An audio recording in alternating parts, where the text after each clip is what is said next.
Ancient city, एक abandon Minecraft structure जिसमें किसी किस्म की कोई लाइफ नहीं है, सिर्फ अंधेरा, और उस अंधेरे में रहता है एक मॉन्स्टर वार्डन, जिसका एक attack full uncharted netherite armour वाले प्लेयर को भी मार सकता है।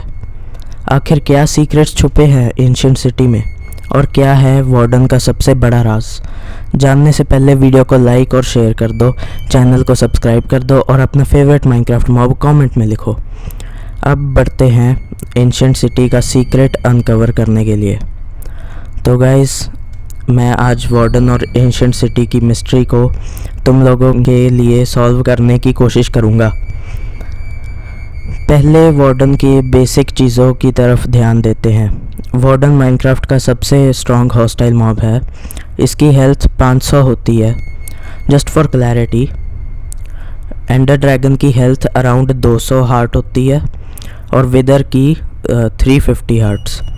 तो वार्डन इनकी एडिशन है, काइंड ऑफ एडिशन है। और वार्डन के पास एक कैनन जैसा लॉन्ग रेंज पावर अटैक भी है जो कि प्लेयर को ऑब्लिटरेट कर सकता है। एक और बात, वार्डन ब्लाइंड है।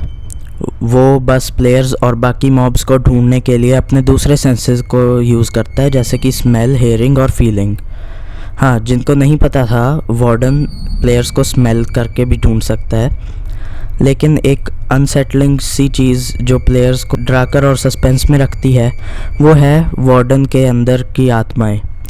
अगर तुम ध्यान से वार्डन के पेट को देखोगे तो तुमको 2 से 3 स्पिरिट्स दिखाई देंगी। वो स्पाइरल शेप में ऐसे घूम रही होंगी। और हैरानी की बात है कि ये स्पिरिट्स को स्कल्क सेंसर के सेंटर में भी देखा जा सकता है। ये भी घूम रही होती है उसके अंदर।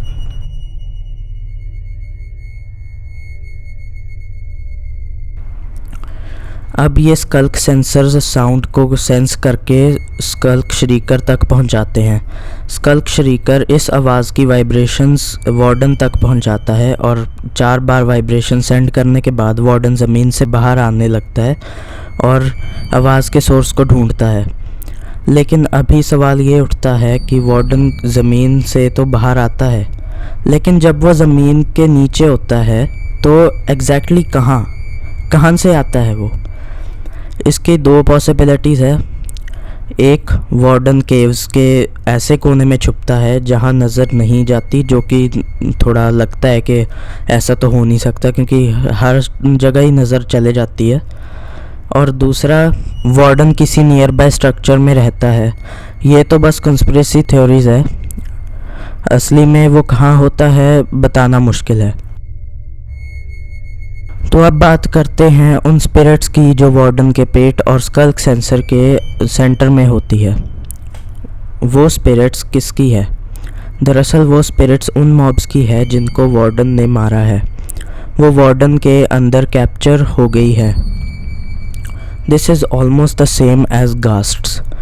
गास्ट्स से जो आवाज़ें आती है वो उन स्पिरिट्स की है जो नेदर में मर गए थे।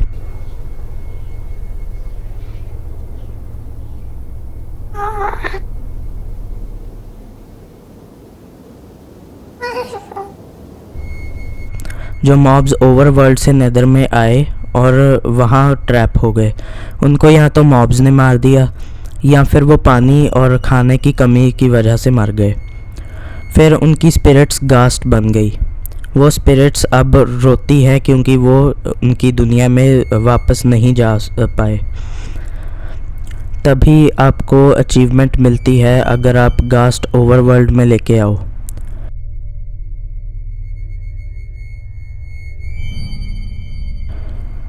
गाइज, अब काफ़ी एविडेंसेस है वार्डन नेदर से हो सकता है। ये एविडेंसेस अभी मैं तुमको बताता हूँ। तो सबसे पहला है कि वार्डन लावा और आग से डैमेज नहीं लेता बाकी नेदर मॉब्स की तरह। अगर तुम वेदर स्केलेटन को लावा में मारने की कोशिश करो, किसी भी नेदर मॉब को, एक्सेप्ट फॉर पिगलिन्स, वो तो जल जाते हैं। बाकी के नेदर मॉब्स, उनको आग से कोई फ़र्क नहीं पड़ता, आग और लावा से, और वार्डन को भी नहीं पड़ता। तो ये एक रीज़न है।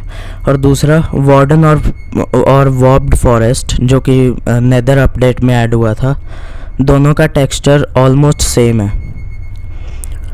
अगर आप वार्डन को किसी भी बायोम में स्पॉन करते हो जिसके पास वॉर्प्ड फॉरेस्ट है, तो वो हमेशा वॉर्प्ड फॉरेस्ट की तरफ ही भागेगा। ये तीसरा है।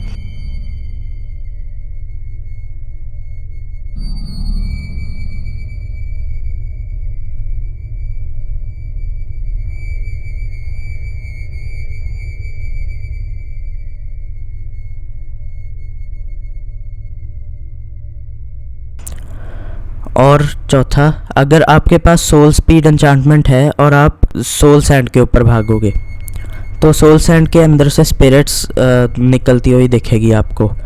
ये स्पिरिट्स एब्सोल्युटली उसकी तरह ही दिखती है जो स्पिरिट्स हमको वार्डन के पेट के ऊपर दिखती है और स्कल सेंसर के अंदर दिखती है। तो ये पॉसिबिलिटी है कि वार्डन ओवरवर्ल्ड से स्पिरिट्स लाकर सोल सैंड में कैद कर देता होगा।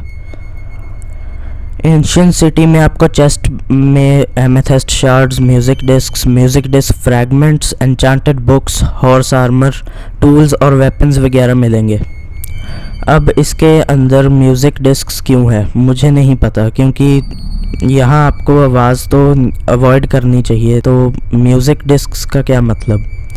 एनीवे, बाकी का सामान प्लेयर्स की प्रोटेक्शन के लिए है, जैसे कि एक हो ताकि स्कल सेंसर्स को तोड़ सके। एंशिएंट सिटी में हर जगह वूल ही वूल है।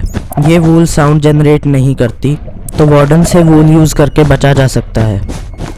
स्कल सेंसर्स वूल के ऊपर चलने की, वूल प्लेस करने की या फिर वूल तोड़ने की आवाज़ को सेंस नहीं कर पाते, क्योंकि वूल बहुत साइलेंट है, सॉफ्ट क्लॉथ है।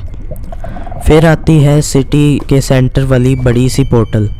ये पोर्टल एक्टिवेट नहीं हो सकती, लेकिन इसको देखकर ऐसा लगता है कि एंशिएंट लोगों ने वार्डन से बचने के लिए पोर्टल बनाकर भागने की कोशिश की थी, लेकिन उनका प्लान फेल हो गया क्योंकि पोर्टल एक्टिवेट नहीं हुई। उन्होंने जैसे सोचा था उस तरह से पोर्टल नहीं बनी, इसलिए उन्होंने वार्डन को डिस्ट्रैक्ट करने के लिए रेडस्टोन प्रैक्टिस करना शुरू किया।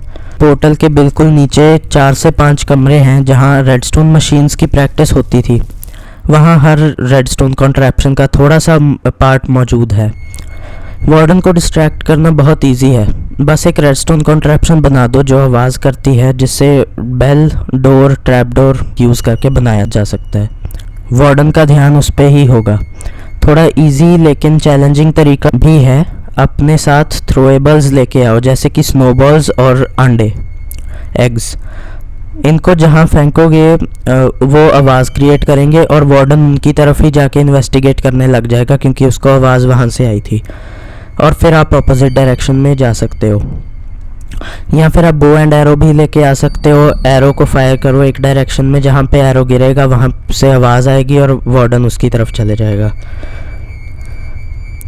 ये थी वार्डन की स्टोरी, थोड़ी टिप्स। होप करता हूँ कि तुमको वीडियो पसंद आई होगी। और जाने से पहले मैं अनाउंस करना चाहता हूँ कि मैंने अपना एक रोब्लॉक्स चैनल भी खोला है, KVAS ब्लॉक्स के नाम से।